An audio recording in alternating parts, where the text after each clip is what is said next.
Welcome to another Ozarks Voices oral history interview, a project of Missouri State University Libraries and its Ozarks Studies Institute initiative. I'm Craig Amason with the University Libraries, and today's date is Monday, February 3rd, 2020.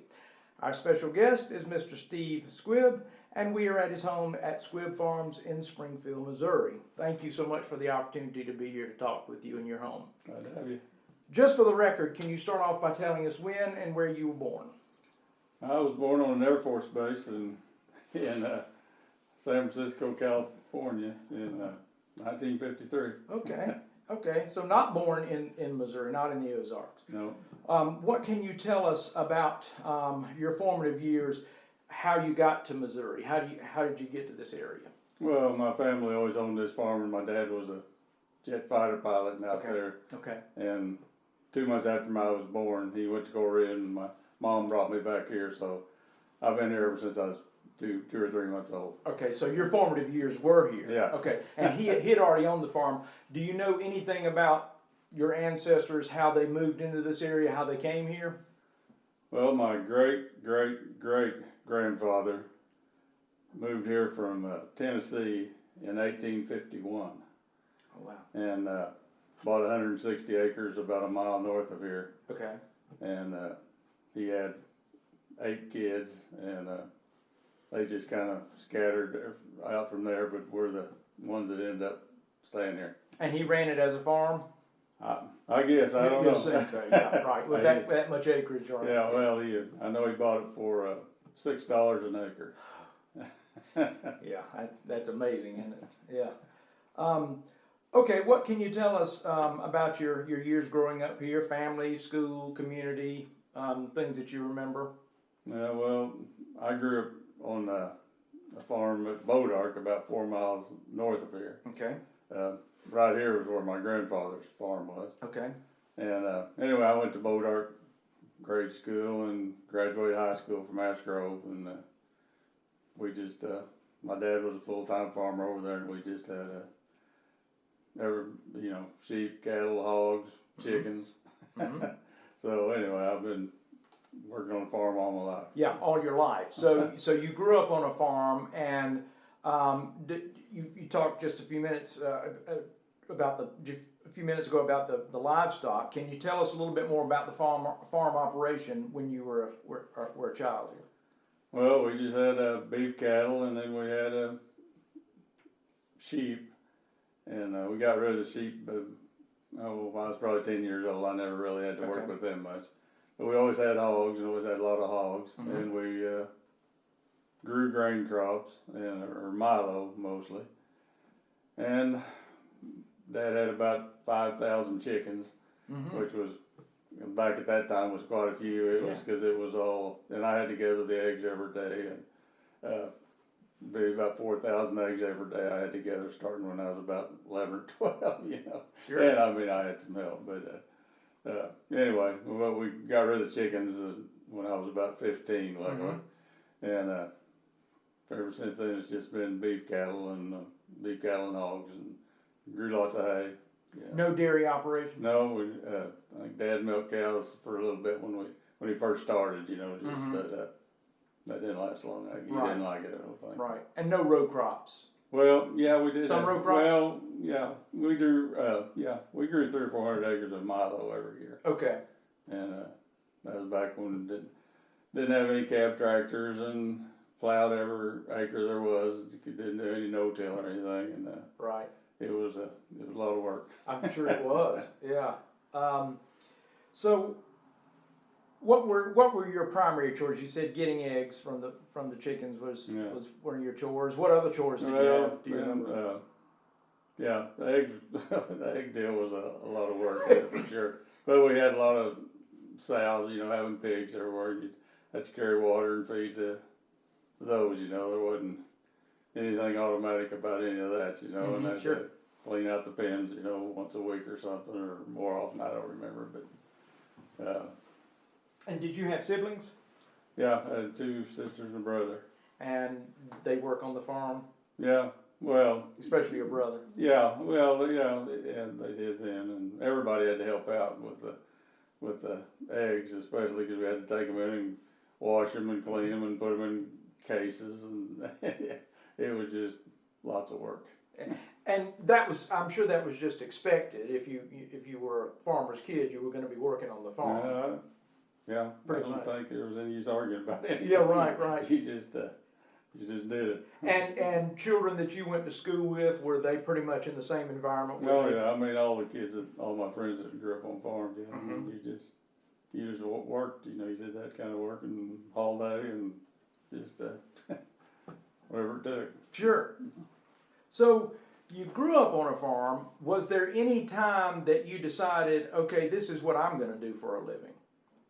Do you recall that ever being, or was it just default? I mean, we had quite a bit of ground, and I guess I just kind of always thought that I was gonna be a farmer. I can't remember ever having any other ideas. Mm-hmm. So, I mean, I graduated when I graduated from Ash Grove. I started at SMS immediately, and I went there for 4 years and got a degree in ag econ. Okay. And lived at home the whole time, And working in the farm. Yeah, my wife and I got married halfway through college, and we moved into this house in 1973, and I've been here ever since. Did any of your siblings go into the farm industry? No, my sisters are, my brother's gone now, but my sisters are just elsewhere, and I'm kind of got the whole deal. So you're the only one that stayed in the farming industry. Yeah. And has farming been your family's primary source of income? Well, yeah, it really has. Since I guess since they really started putting this place together back in the late 1890s when they started getting quite a bit of land, and we've always done that. And I mean, I think my grandfather had a little bit of an outside job along the way, and my mom was a school teacher, which helped. Okay. Yeah. And but Dad always was a full-time farmer. And you've been a full-time farmer the whole time, correct? Right. Yes. Mm-hmm. What can you tell us about your farm now? Livestock, crops, what you're doing these days? Yeah, we just kind of diversified to help make it all work, but we farm, we've got about 3,000 acres now that we farm, and we got lots of beef cattle, and we run steers, and cut some fescue seed, and I grow corn and soybeans and sometimes sunflowers, and we just, try to hit a lot of different directions, hoping something will work. Sure. I'm interested to know, because you are talking about crops too. In addition to livestock, I'm interested in how you market and sell your products, both on the livestock side and on the crops. Yeah. Well, the calves, we generally sell them when they're about a year old, and we sell those. Most of them we sell at Joplin Stockyards. Mm-hmm. And the crops, we ship a lot of our soybeans to Cargill in Kansas City. Okay. And we sell a lot of corn to Tyson's down at Aurora. Mm-hmm. And sell wheat in Kansas City. And, and there's a lot of buyers around for fescue seeds. But, we've got plenty of markets. But that's one reason we did have to get out of the hog business. Because there just really wasn't, it got to be where there wasn't any markets for the hogs, and we did raise quite a few hogs, but they're just. What happened in that market? Well, all the big companies kind of took it over, and you just had to really be big or get a contract and feed hogs for one of the other countries or companies, or feral pigs for them, and it just we was either going to have to get real big or not do it. And living in Greene County, you're just they're just not going to let you be big in the hog business and build a lot of facilities and all that. Right. But and I've heard this from other farmers too, but apparently beef cattle is still profitable. Well, yeah, usually. And you don't have to be so big to make it profitable, correct? It could be profitable, and most people around here have got another job too, and they can have, you know, 50 cows or something and have a job in town. But I mean, if you're going to make your total living off of it, you're going to have quite a few cows. That was going to be my next question. I mean, in your mind, how large does the herd have to be if you really want to make a living with cattle? I don't know. I mean, I'd say surely 300 or 400 cows, Okay. you know. Okay. And but now we run a lot of steers besides that, and just certain times of the year when we got good grass, we run some steers, and that's helpful. But cows, I mean, you know, they can be pretty good at times. You had mentioned the university. What is the university now? Did you ever take advantage of any services provided by the university system or the extension office, any of those agencies? Well, I do. Yeah, I mean, I do stuff through the Soil Conservation Office and in Springfield, and you know, University of Missouri Extension. You know, I go to their programs, and you know, they've got some good information you can kind of read on, kind of keep you up to date on stuff. That's helpful. Yes. Yeah. Shifting sort of on a larger scale, what do you think are the biggest benefits to farming in the Ozarks, in this region? Well, I mean, it's just the climate's pretty good, and I think it's great for beef cattle around there. Like on our place, we've got timber and creeks and good places for the cattle to get out of the weather, and it's just I just think it's a great beef cow country, you know, and got some good bottom land for the crops. It's not like when you get away from here a little ways, you got more good ground, but got places we can grow some pretty good crops, and it's just a pretty nice place. Yeah.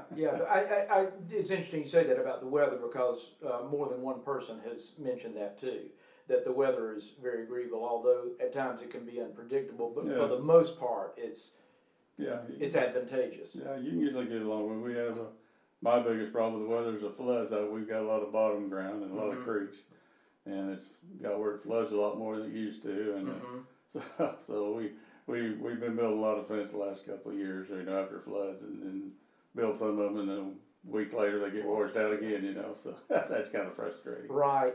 So would you say that flooding is more of an issue than drought is? Well, a good drought is pretty bad.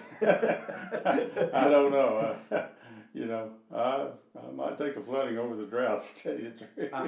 Yeah. You know, I mean, the drought can really shut you down. Yeah. Flooding, if you get in there to work, you can kind of get things put back together. Take care of it. Yeah. So what other challenges would you say are associated with farming in this region?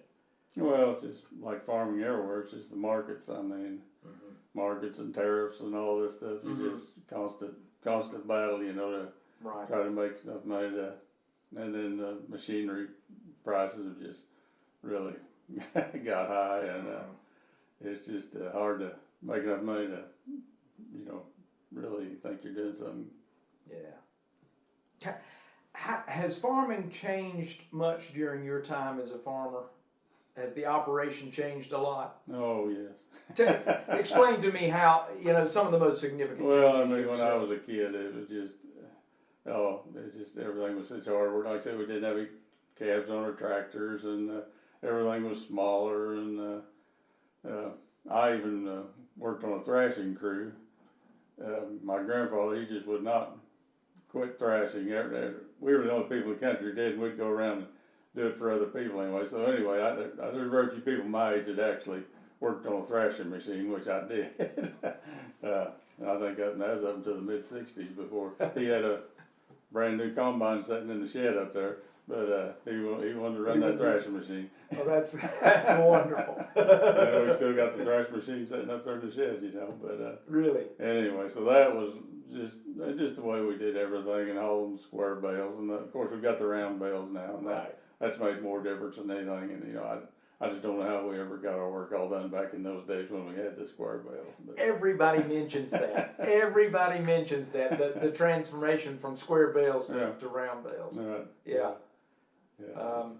And I'm sure the technology has changed so much and has had an impact. Well, yeah, I mean, yeah, just everything. I mean, our crops that we grow are the hybrids and stuff, they're just so much better now. And I mean, you know, he seems like he can grow 150 bushels of corn just easy anymore or more.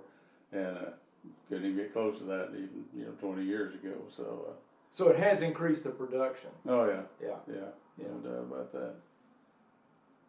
What would you say have been the most significant changes that you've initiated during your time as a farmer? Things that you've done that really changed the operation for you? Yeah, well, I just keep going back to the round bales. I mean, that's a big thing. Yeah, that changed it more than anything. And we had the first round baler around this country. And I think we got it when I was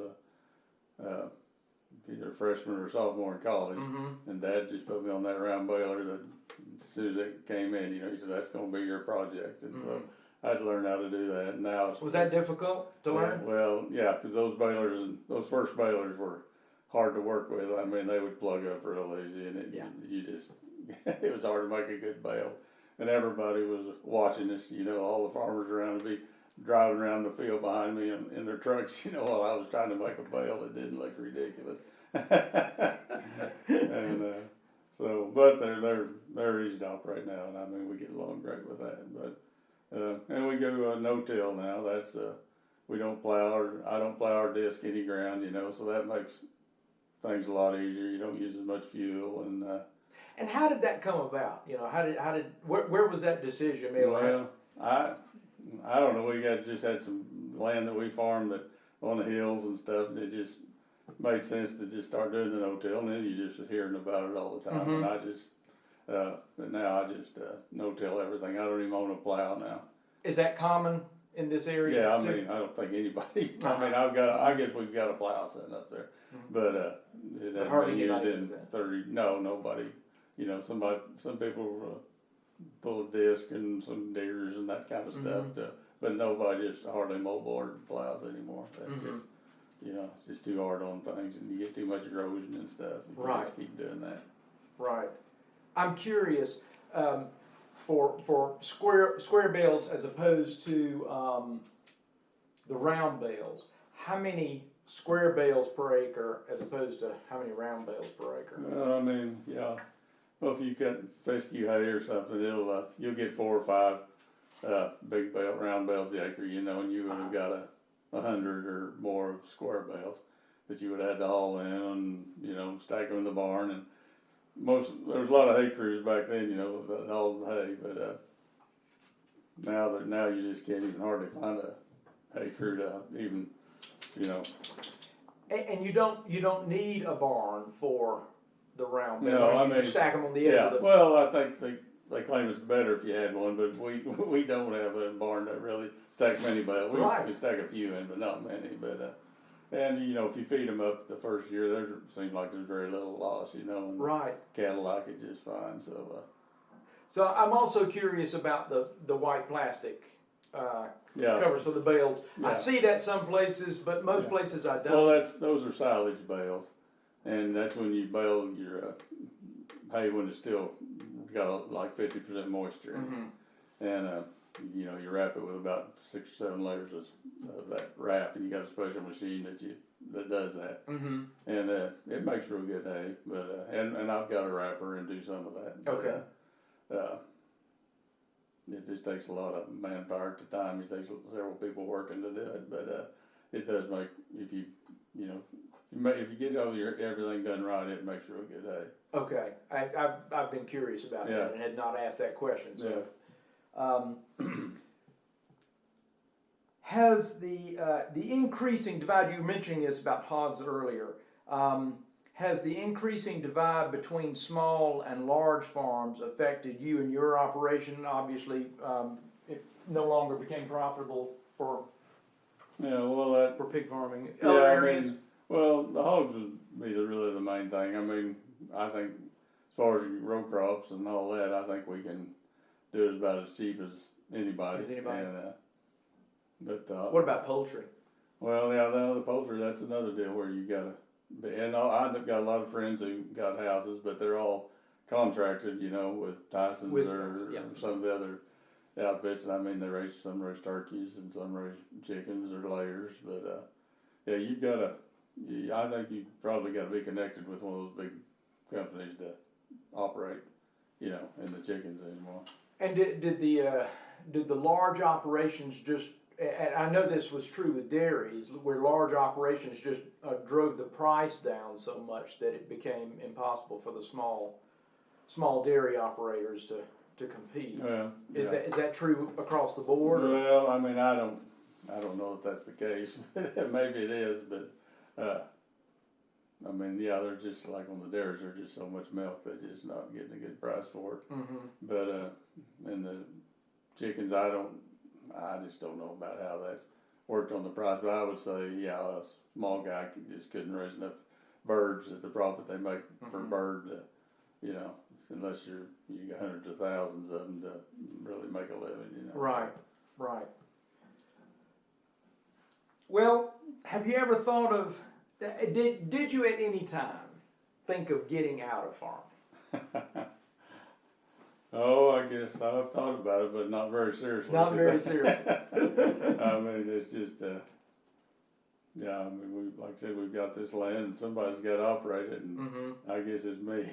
Yeah, I've got a son that lives up the road here, but he owns some newspapers, and I'm kind of hoping that, you know, he's going to want to get into it one of these days, but right now I'm just kind of stuck with the deal.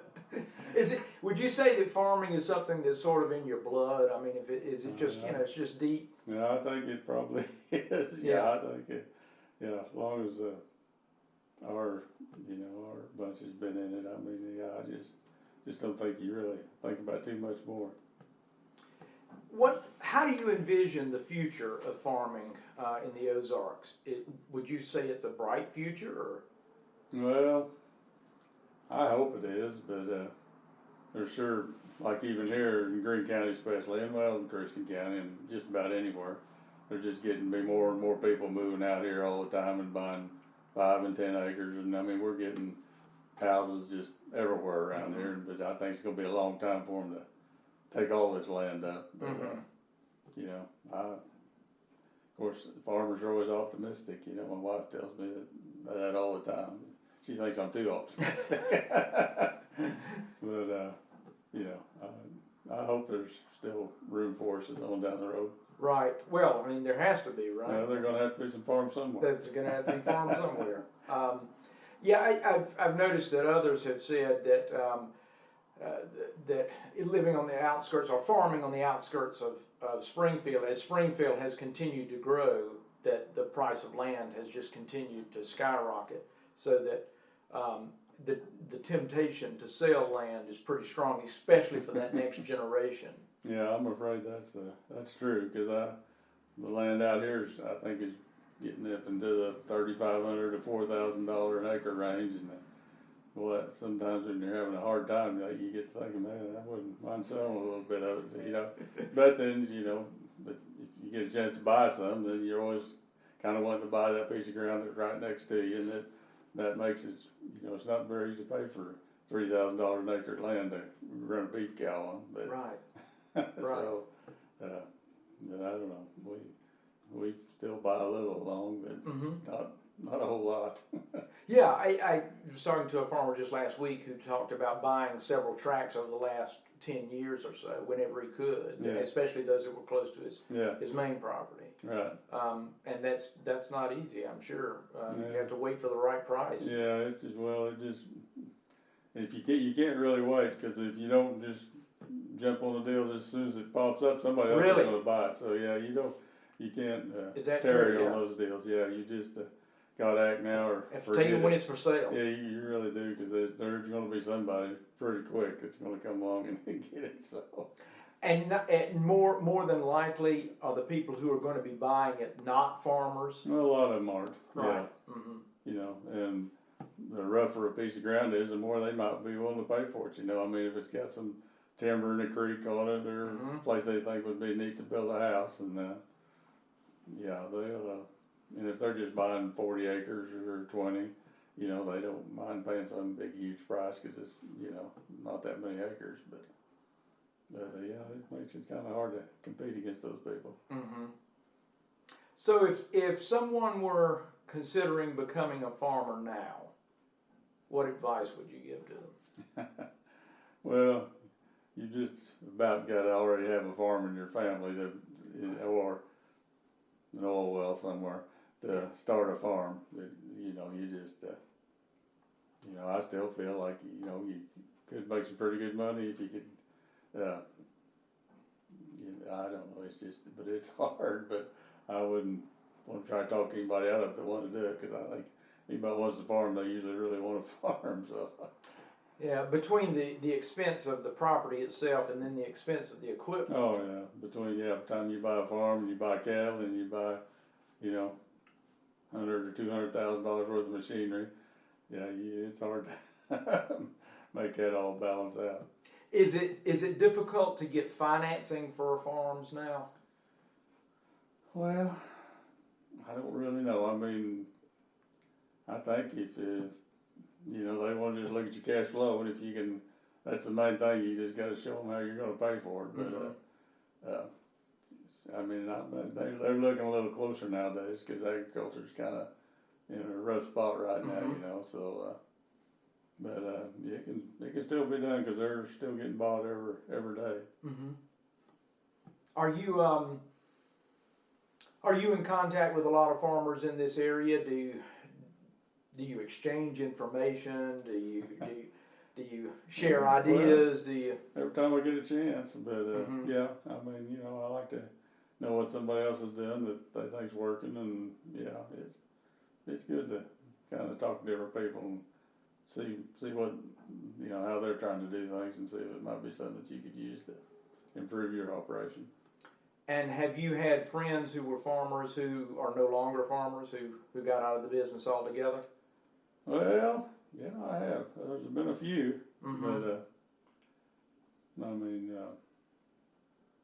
not that many. But yeah, there sure has been a few friends I've had that have sold out and done something else. But right now, out here, all my friends, or my neighbors and everything, now they've since I'm getting older, they've all died off, and there seems like a whole new bunch of people out here.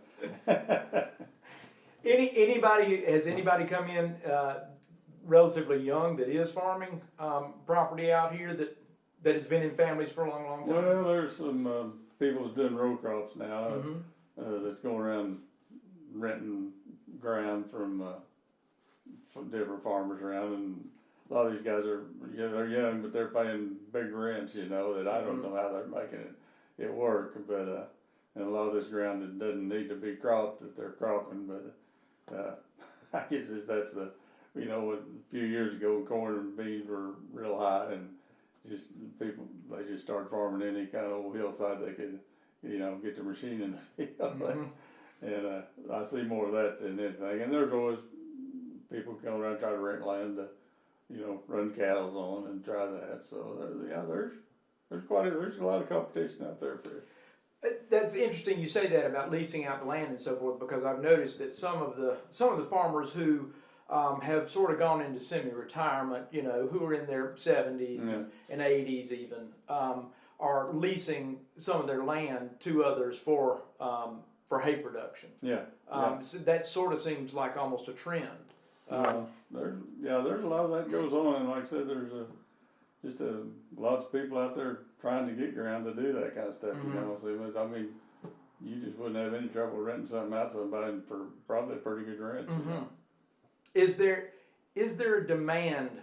Is there a considerable demand for hay? There's quite a bit of demand. There's a lot of people that don't have any hay equipment, or don't put up enough hay where they can own their own equipment. You know, and we sell quite a little bit of hay. I mean, I've got one guy that I sell hay to. He lives about over 100 miles from here, and he hauls it all that far. You know, also you know, about 1,000 bales a year. But And then there's years when, like this last year, people put up a lot of hay. And I haven't tried to sell any hay this year lately, but I bet it's kind of hard right now. Mm-hmm. You know. Yeah, if you have so many cuttings, Yeah. if you have 3 more cuttings a Yeah. year than you had before. Yeah, I mean, there's right. people right now. There's hay sitting everywhere. You know, and Mhm. I'd say it'd be kind of hard, but then a couple of years ago when it'd been dry, you know, people were just begging for Hungry hay for and it, will pay you just about anything you'd ask. You know? Mhm. So that just up and down on that deal. I was curious about that. And you answered by saying that somebody 100 miles away bought hay. Is that sort of typical? Are people who are in hay production in this area, are they selling outside this area? Well, I mean, yeah, you'll see lots of semi loads of hay, you know, Mhm. going. I don't know exactly where they're all going to, but if they're on the Mhm. semi, they're usually going A quite a distance, ways, right. you know. Mhm. And yeah, I mean, it's just depends on the weather. I mean, if it's a dry in Oklahoma or Texas, you know, the people around here will ship a lot of hay that direction. Really? Yeah. So I mean, wherever they need it, they'll try to get it there, you know. But sometimes the hauling gets to be more than what the hay's worth. Well, that's interesting too. Now, I'm curious to know, how would you know who needs hay and where are the markets? How do you know that? Well, you know, you can run ads in lots of different farm publications, Mhm. or even just put it on Craigslist or even all that sort of Oh, thing. really? You know, yeah. And if there's anybody out there that's wanting it, they'll generally find you. I didn't think about Craigslist and those kind of Yeah, places. They actually market hay. They've got a lot of farm. Sure. I mean, just every Makes day there's sense. hundreds of new deals on the Craigslist for farm stuff for sale. So hay and cattle and everything. So Well, that's another way technology has changed the operation, isn't it? It Yeah. sure is. That's significant, I bet. Yeah. Yeah, the computer deals made everything a whole lot different. That's amazing. Yeah, I saw these guys not too long ago, a big cattle rancher who people are bidding on his cows when they're in their combines on their phones. They're bidding on Yeah. his, that's just amazing. Yeah, no, we've sold cattle over Superior before, and the video auctions, and Yeah. we haven't been doing it lately, but yeah, a lot of different ways you can go on that anymore. That's amazing. Well, is there anything I didn't cover, or Well, anything you want to add that I didn't think about? no, I really think you've Covered asked me about everything I know anything about. All right. Well, this has been fascinating. I certainly appreciate it. Thank you for letting me come. Glad to have you.